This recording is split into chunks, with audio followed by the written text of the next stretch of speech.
The internet serves as an extensive catalog of history, offering a collection of unsettling and eerie moments captured on film. In this initial installment of our series on creepy and disturbing photographs, we delve into the narratives behind these frozen moments in time. Occasionally, the stories accompanying these images elevate them to new levels of horror and leaves us to never view them the same again. Welcome to the Screaming Room.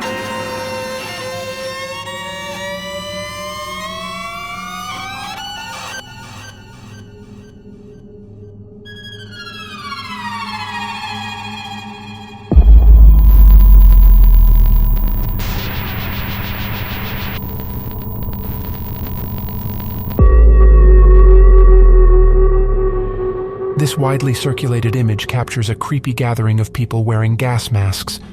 It shows members of the Young Pioneers youth group in Soviet Russia during a civil defense drill near Leningrad in 1937. While today the image conveys a sense of fear and apprehension towards war, its original purpose was to showcase the strength and preparedness of the youth organization. The Young Pioneers, officially known as the All-Union Pioneer Organization named after Vladimir Lenin, was established in 1922 as a replacement for the banned Scouts movement in Soviet Russia. The Scouts were deemed unsupportive of the new communist government, but their positive contributions were still acknowledged by the citizens. To fill this void, the Soviet government created the Young Pioneers, aiming to teach essential life skills to young children while indoctrinating them with communist ideals. The Soviet Young Pioneers were part of a larger pioneer movement that aimed to instill communist ideology among the youth. During wartime, the Young Pioneers actively contributed to the war effort. Approximately 5 million members worked on state farms to compensate for the absence of older men who had gone off to fight.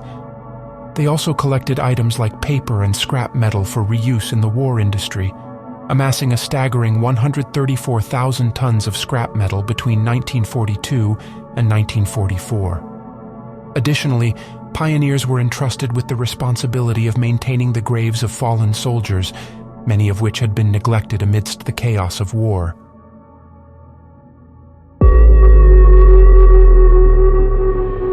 Blanche Monnier, born on March 1, 1849, was a French socialite hailing from a respected and conservative bourgeois family in Poitiers.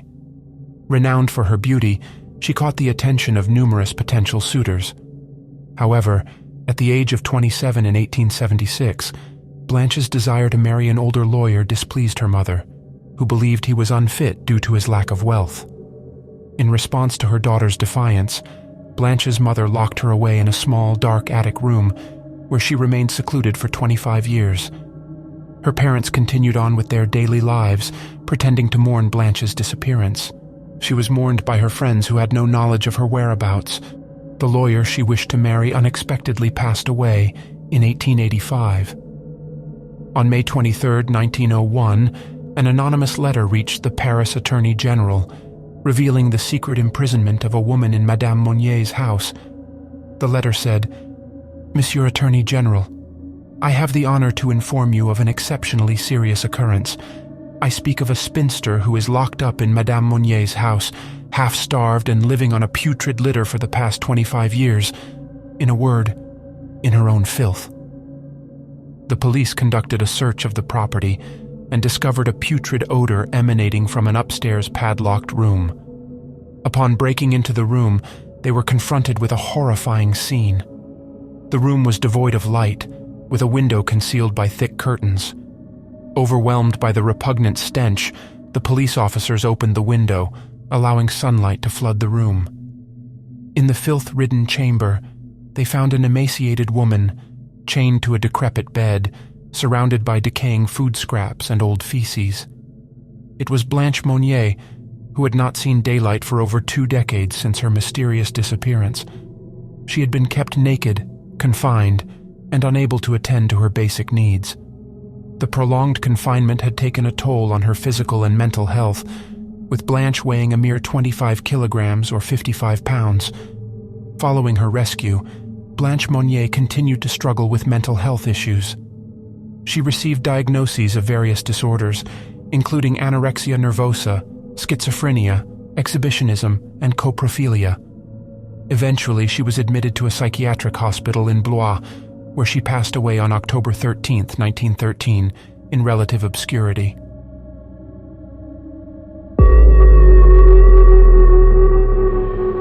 Anneliese Michel was born on September 21, 1952, in Bavaria, West Germany, to a devout Roman Catholic family. She was raised with her 3 sisters by her parents, Joseph and Anna, and attended Mass twice a week. In 1968, at the age of 16, Anneliese blacked out at school and began to walk around in a trance-like state. A year later, she experienced a similar event and awoke from a trance while having wet the bed. Her body also convulsed uncontrollably, causing her to shake. By 1973, Anneliese's mental state had deteriorated, and she suffered from depression, hallucinations during prayer, and hearing voices. Eventually, as her mental and physical state continued to deteriorate, Michel's family and community became convinced that she was possessed. They consulted several priests and requested an exorcism. Finally, in September 1975, Bishop Joseph Stangl granted Father Arnold Renz permission to perform an exorcism. Her parents ceased consulting doctors at her request and relied solely on the exorcism rites. Over the course of approximately 10 months in 1975 and 1976, a staggering total of 67 exorcism sessions took place, with 1 or 2 occurring each week and lasting up to 4 hours each. Throughout the sessions, Anneliese revealed that she believed she was possessed by at least 6 demons. During the 10-month period of exorcisms, Anneliese was frequently restrained so that the priests could perform their rites. Her constant kneeling in prayer resulted in broken bones and ripped tendons in her knees. She slowly stopped eating, and on July 1, 1976, she passed away at home. An autopsy report attributed her cause of death to malnutrition and dehydration, which resulted from almost a year of near starvation while the exorcisms were performed. She was unable to move without assistance and reportedly contracted pneumonia. At the time of her death, she weighed a mere 30 kilograms or 66 pounds. She was only 23 years old. If you are interested in the full tragic story of Anneliese Michel, I have previously made a video about her. The link is in the description. I hope you enjoyed the first installment of this Beneath the Surface Dark Photographic Histories series. It will be back. I would like to give a huge thank you to my first and for now only Patreon, Dan the Norwegian. Your support is greatly appreciated. If you would like to support the channel and be as awesome as Dan the Norwegian, leave a like and subscribe, or you can join my Patreon. The link is in the description. There you will have early access to new videos, and I'm going to try to make some exclusive content just for my Patreons, things that are too horrific for YouTube to allow. Thank you so much for watching.